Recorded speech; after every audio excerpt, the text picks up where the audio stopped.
भगवान की नित्यचर्या, दिन से लेकर रात्रि तक ठाकुर जी की दिनचर्या क्या होती है वो सब बताया गया। फिर राजसूय यज्ञ की चर्चा, और वहां भगवान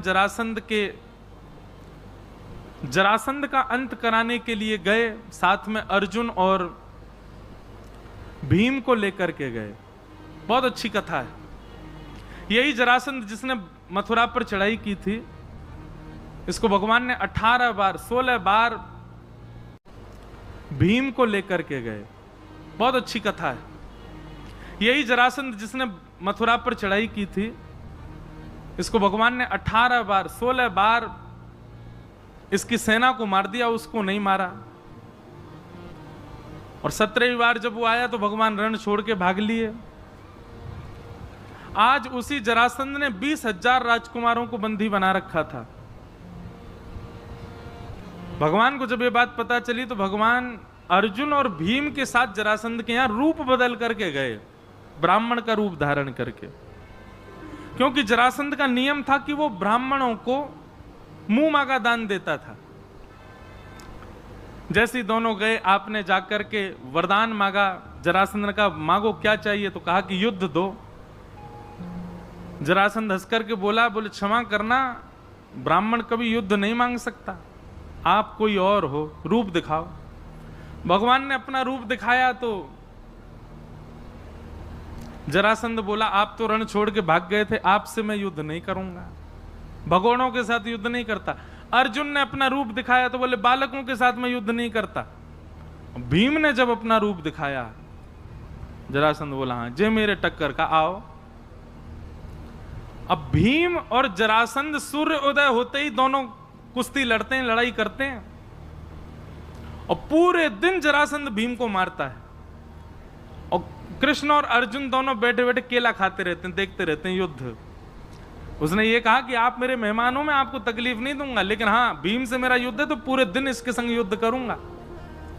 शाम को जब सूर्यास्त हो जाता तो कृष्ण अर्जुन दोनों जाते, भीम को कंधा पे टांग करके कमरा में ले जाते, वहां उसके बेचारे के मल्लम पट्टी करते, वो बाम फाम लगाते। ठीक है जा भैया, सुबह फिर लड़ना हो तो है, रात रात में ठीक होना जरूरी है, सुबह फिर युद्ध होगा। 3-4 दिन हो गए, भीम की महाराज पसली पसली दर्द करने लगी। भीम को लिटा करके पूरे लेप आदि लगा करके भगवान और अर्जुन दोनों हंसते भय प्रसाद पा रहे थे, खूब जोर जोर से धाका मार के हंसे। भीम बोला इसलिए आए हो मेरे साथ हैं, पूरे दिन आप जैमते रहते हो, हंसते रहते हो, एक बार भी यूं नहीं सोच रहे कि मैं कैसे ठीक हूं। भगवान उठ करके गए, क्या बात है, क्यों इतना उदास होता है, मुझे बचाइए, कैसे मारूं इसको। भगवान बोले युद्ध करते समय थोड़ी एक आध बार मुंह को देख लेकर, वहां तो कुछ बताऊं तू देखे ही ना है, तो को अपने बल पे इतना अहंकार है, तेरे को लगता है तू सब कर लेगा, कभी कभी देखा कर। हमारे संत जन आज्ञा करते हैं, भीम कौन है, सब लोग इधर देखो, मैं आप हम सब भीम हैं। और जरासंध कौन है, कर्म। हम नित्य अपने कर्म से लड़ रहे हैं, पर कभी कभी हमको लगता है कि हम लड़ लेंगे, हम निकल जाएंगे, हम सब कर लेंगे। अरे अपने ऊपर विश्वास है, हमको अच्छी बात है, विश्वास होना चाहिए अपने ऊपर। पर भगवान कहते हैं बीच बीच में नेक दृष्टि डाल के मुंह को देख लेकर, कहा पतों में कुछ अच्छो बता दूं, कभी कभी कथा सुन लेकर कहा पतो कुछ और तेरे प्रश्नन के उत्तर वहां दिला दूं। लेकिन तो को अपने बल पे इतना भरोसा है, इतना विश्वास होना अच्छी बात है, अहंकार होना गलत बात है। भीम से बोले मेरी ओर देखियो, भीम बोला ठीक है। दूसरे दिन भीम ने भगवान की ओर देखा तो भगवान ने पत्ता बीच से अलग कर दिया। भीम समझ गया, उसने वही दाव पेच खेला, एक पैर पर अपना पैर रख करके दूसरे पैर को खींच दिया, बीच में से जरासंध अलग हो गया। अब भीम अपनी भुजा उठाने लगा, मार दिया मैंने, आज इसको नष्ट कर दिया। भगवान बोले पीछे देख, पीछे देखी तो फिर खड़ा हो गया, फिर दिए महाराज घुमा घुमा के मारे। रात में बेचारा फिर गिर गया, भगवान फिर लाद के लाए उसको कमरा में, फिर बाम फाम लगाए। भीम बोला आज तो आपकी ओर देखा था मैंने। भगवान बोले देखा था, पर मैं जीतूं इस भावना से देखा था। मानव का अधिकार कर्म पर है, फल पर नहीं। फल की कामना से मेरे पास मत आ, केवल अपने कर्म को सुदृढ़ मैं कर सकूं इस भावना से मेरे पास आ। नाथ मैं ये करने जा रहा हूं, बस मैं अच्छे से करूं, फल क्या मिले भगवान बोले वो मेरे हाथ में, उसकी चिंता मत करो। तैने मेरी ओर किस भावना से देखा कि फल क्या चाहिए, फल चाहिए जीतना है, फल की कामना नहीं। भीम बोला ठीक है, शरणागति भाव से देखना।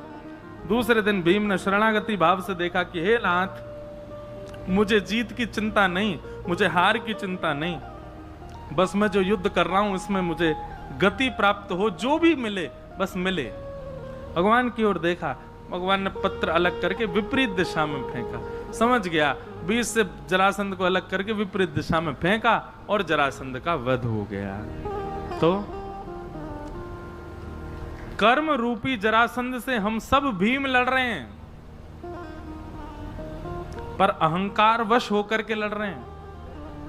ठाकुर जी की ओर कभी कभी दृष्टि डाला करो, कथा में कभी कभी आके बैठा करो, क्या पता कोई ऐसा सूत्र मिल जाए जिससे आप अपने जीवन के जरासंध को नष्ट कर सको।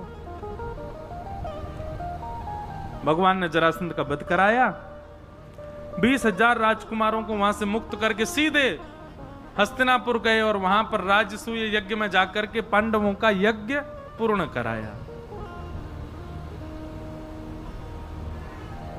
अब आगे कथा आती है, सूर्य ग्रहण पड़ा, भगवान कुरुक्षेत्र गए, वहां ब्रजवासियों से मिले।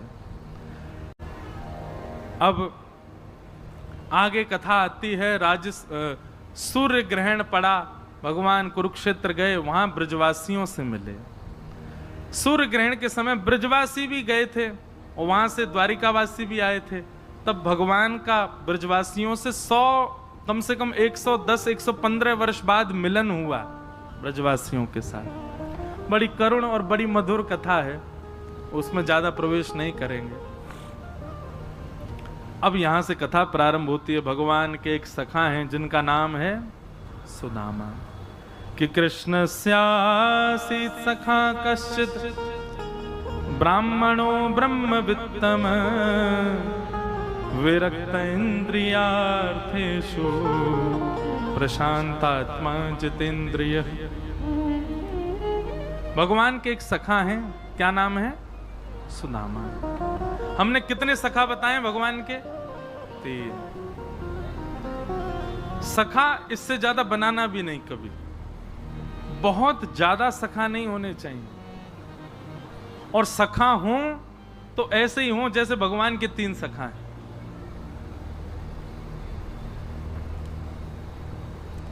अर्जुन, उद्धव और सुदामा। भागवत जी में बंधुओं सुदामा जी का नाम नहीं है, केवल ब्राह्मण कहकर के संबोधित किया। भगवान का एक सखा ब्राह्मण था, एक ब्राह्मण सखा था, क्योंकि वे नित्य भगवान के नाम को ही अपना दाम मानते थे, अपना सर्वस्व मानते थे, इसलिए विद्वत जनों ने उनका नाम सुदामा बताया। यथा नाम तथा गुण, मैंने कहा ना प्राचीन काल में लोगों के नाम ऐसे नहीं रखे जाते थे, उनके गुण के अनुसार नाम होते थे, इसलिए उनका नाम सुदामा। एक ही गुरुकुल में पढ़े, भगवान श्री कृष्ण के साथ में 24 घंटा संग रहे। सखा और मित्र 2 होते हैं, स खादति स खेलति या सा सखा, और यदा कदा मिलती या सा मित्र। कभी कभी मिले, काम पड़ने पर मिले, जरूरत पड़ने पर मिले, वो मित्र है। और जो संग में ही रहे, संग ही खाए, संग ही सोए, एक ही वस्त्र दोनों पहन लेते हैं, उसको कहते हैं सखा। सुदामा जी सखा हैं भगवान के। ऐसे श्री सुदामा जी, पावन कथा सबने सुनी है सुदामा जी की, पर मैं कुछ कुछ भाव उनके जो विशिष्ट हैं वो कह दूं। नवदा भक्ति में एक भक्ति का नाम है सख्य भक्ति, और सख्य भक्ति पर अधिकार हमारा नहीं होता। हम बाकी की सारी भक्ति ठाकुर जी की कर सकते हैं, पर सख्य भक्ति हम तभी कर सकते हैं जब ठाकुर जी हमसे रीझे हुए हों, भाई सखा आप किसी को तभी बना सकते हो जब सामने वाला आपसे रिझा हुआ हो। बिना उसकी अनुमति के आप उसको सखा नहीं बना सकते।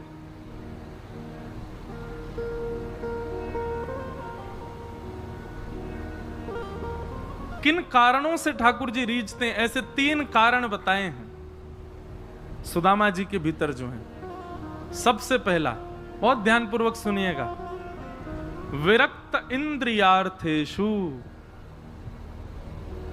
श्री सुदामा जी महाराज अपनी इंद्रियों से परम विरक्त हैं।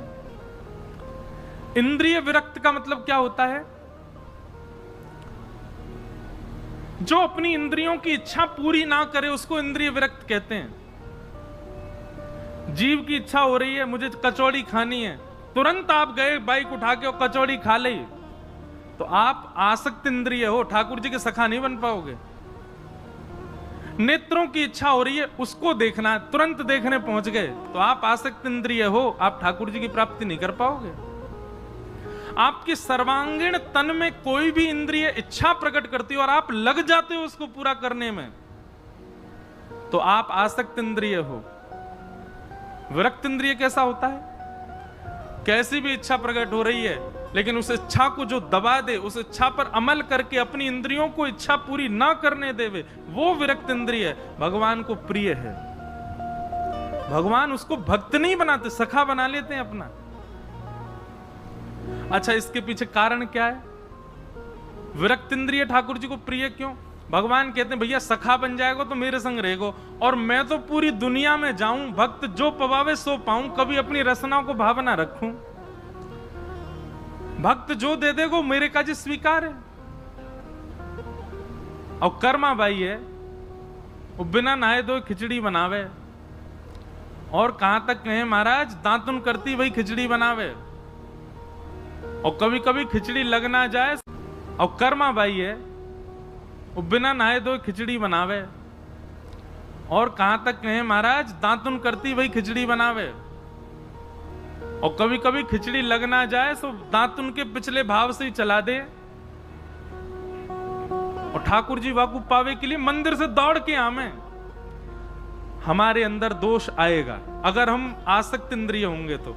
ठाकुर जी तो संग लेके जाए, चल भैया एक सखी बुला रही है, यहाँ खावे चलेंगे।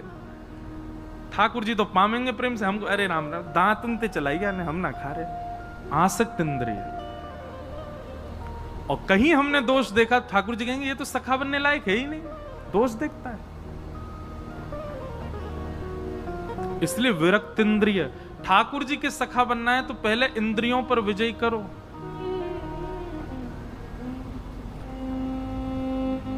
सबरी ने बेर खिलाए ठाकुर जी को। सबरी बेर कैसे खिलाती? पहले चख के देखती, अगर खट्टा होता तो दूर रख देती, मीठा होता तो ठाकुर जी को दे। ठाकुर जी बिना संकोच, बिना विचार किए तुरंत पा लेते। बीच बीच में सबरी बेर देती, ठाकुर जी के मुख में बेर होता तो ठाकुर जी लेके, लो लक्ष्मण पाओ। लक्ष्मण जी देख के कहते झूठ और बेर है, मैं तो ना खा रहा हूं। ऐसी संतजन कथा बताते हैं कि जब लक्ष्मण जी के जब लंका से लौट करके वापस आ गए, तो एक दिन राम जी से लक्ष्मण जी ने कहा कि कुछ प्रवचन सुनाओ। तो राम जी उनको यही प्रवचन सुनाने लगे। बोले लक्ष्मण आज तुम जीवित हो ना सबरी जी की वजह से। बोले क्यों? बोले तुमको लग रहा था कि मुझे दिख नहीं रहा है, पर तुम बेर खा नहीं रहे थे, तुम पीछे फेंकते जा रहे थे। वही बेर हिमालय पर संजीवनी बूटी बने जिन्होंने तुम्हारी प्राण रक्षा करी। अरे भैया मेरी परम भक्ता सबरी का उच्छिष्ट था, वो उन्हीं में ही अमृत तत्व आ रहा था उसके मुख लग जाने से। वो झूठे नहीं थे, उन्हीं अमृत तत्वों ने तुम्हारी रक्षा की। तो पहला गुण भगवान क्या देखते हैं अपने सखा में? विरक्त इंद्रिय। इंद्रियों से विरक्त होना चाहिए। इंद्रिय आसक्ति यदि आपके चित्त में है तो समझ जाना राधारमण जी जल्दी स्वीकार नहीं करेंगे। दूसरा, प्रशांत। दूसरा लक्षण भगवान को अपने सखा में क्या चाहिए?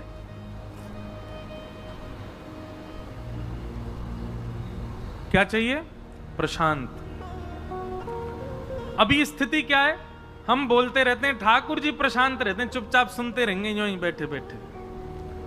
कछु सुना दो, भजन सुनाओ, कीर्तन सुनाओ, कछु उल्टो सीधो सुना दो, बढ़िया सुना दो, बुरो सुना दो, कभी नाराज है जाओ, प्रसन्न है जाओ, ठाकुर जी वहीं बैठे रहेंगे। लेकिन भगवान को सखा कैसा चाहिए? बोले जो अपनी नहीं सुनावे, मेरी सुने। क्षमा करना, ये 3 घंटा 4 घंटा कथा होती, आप सब प्रशांत हो जाते हो, आप सब बोलते नहीं हो, सुनते हो। जैसे 4 घंटे आप कथा में रहते हो, ऐसे जीवन में रहने लग गए तो ठाकुर जी आपको सखा बना लेंगे। ये बात सत्य है। कम बोलो। 2 चीजों से आयु घटती है हमारी, एक तो बहुत खाने से और एक बहुत बोलने से। इन दोनों पर थोड़ा बेग लगाओ, बोला भी कम करो, खाया भी कम करो। और अब एक नियम बना लो भैया, इतना समय निकल गए हो, इतने बड़े बूढ़े रहते जा रहे हो सबरे, अब एक नियम बना लो, जब बोलो सो हरि चर्चा, जब बोलो सो तो वो वही बोलो जो ठाकुर जी से संबंधी हो, उसके अतिरिक्त कुछ नहीं।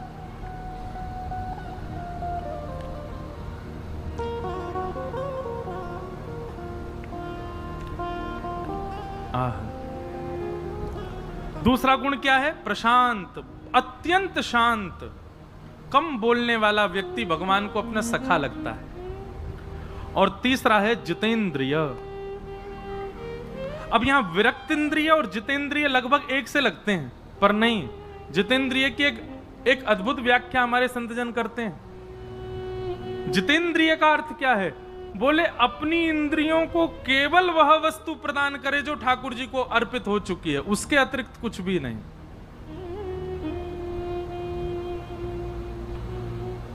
केवल वह वस्तु प्रदान करे जो ठाकुर जी, मतलब नेत्रों से उसको निहारे जो हरि संबंधी है, कानों से उसकी चर्चा सुने जो हरि संबंधी है या हरि की चर्चा कर रहा है, जिह्वा पर केवल वो जाएगा जो ठाकुर जी को पधराया जा चुका है, वस्त्र भी वो पहनेंगे जिससे ऐसा लगे हम ठाकुर जी के ही हैं, अपना मुख आकृति, चाल ढाल, बोल चाल, सारा जीवन ऐसा बना ले कि देख करके, बैठ करके, सुन करके ऐसा लगे निश्चित ही भगवान का कोई इसके अंदर भगवत भक्ति भाव है।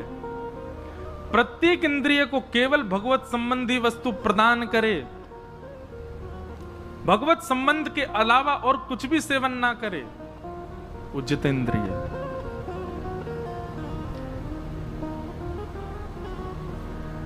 ये 3 लक्षण हैं श्री सुदामा जी में, और यही 3 लक्षण यदि मानव अपने जीवन में उतार ले तो ठाकुर जी उसको सखा बना लेंगे अपना। लाइए इन 3 लक्षणों को लाइए। भगवान के सखा हैं सुदामा जी, कभी द्वारिका का जिक्र भी नहीं करते अपनी पत्नी के आगे। क्यों? क्योंकि कहीं पत्नी ने कभी ये कह दिया कि आपके सखा हैं श्री कृष्ण, कभी चले जाओ उनके पास, कुछ मांग लाओ उनसे। मैं मांगने अपने सखा के पास नहीं जाऊंगा। सखा को तो दिया जाता है, मांगा थोड़ी जाता है, और देने के लिए मेरे पास कुछ है नहीं तो मैं जाऊं कैसे? इसलिए कभी द्वारिका की चर्चा नहीं करते। बहुत कष्ट में जीवन जीते हैं पर कभी द्वारिका का कोई भाव नहीं, अंतरंग भाव से नित्य द्वारिका का स्मरण करते हैं, पर चर्चा में कोई द्वारिका की बात नहीं आने देते। कभी लीला सुनाते भी हैं तो बाल्यकाल की लीला सुनाते हैं, द्वारिका का नाम नहीं लेते। कहीं द्वारिका के स्मरण से पत्नी के मन में यह ना आ जाए कि चलो जाओ आप भी द्वारिका होके आओ।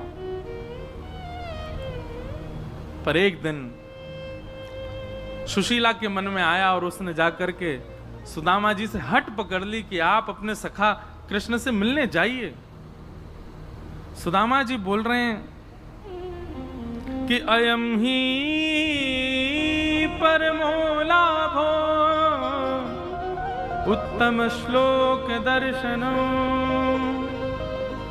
अरे मैं नित्य श्याम सुंदर का दर्शन करता हूं अपने चिंतन में ही, वहां जाने क्या। अरे सुशीला मैं अभी बता रहा हूं, आज नीले वर्ण के वस्त्र पहने लाला ने, आज ऐसा मुकुट पहनो है, आज ऐसा पटका पहनो, और तू दावो कर ले, कोई सो पूछ ले, अगर कोई द्वारिका में हो और द्वारिका से आया हुआ सो पूछ ले, ऐसा ही श्रृंगार होगा आज। मुकु नित्य दर्शन होवे लाला को, मुकु जावे की कहां आवश्यकता। बंधु ये बात सत्य है कि जब आपका चिंतन सुदृढ़ हो जाता है ना, आप मथुरा बैठे बैठे चिंतन करो, आज वृंदावन बिहारी लाल जी ने ऐसी पोशाक पहनी होगी, आज वृंदावन बिहारी लाल जी का ऐसा श्रृंगार होगा, ऐसी माला होगी, आप चिंतन करोगे, चिंतन सुदृढ़ होगा, मन पवित्र होगा, तो निश्चित आपके चिंतन में वही स्वरूप आएगा जो वास्तव में बिहारी जी का होगा।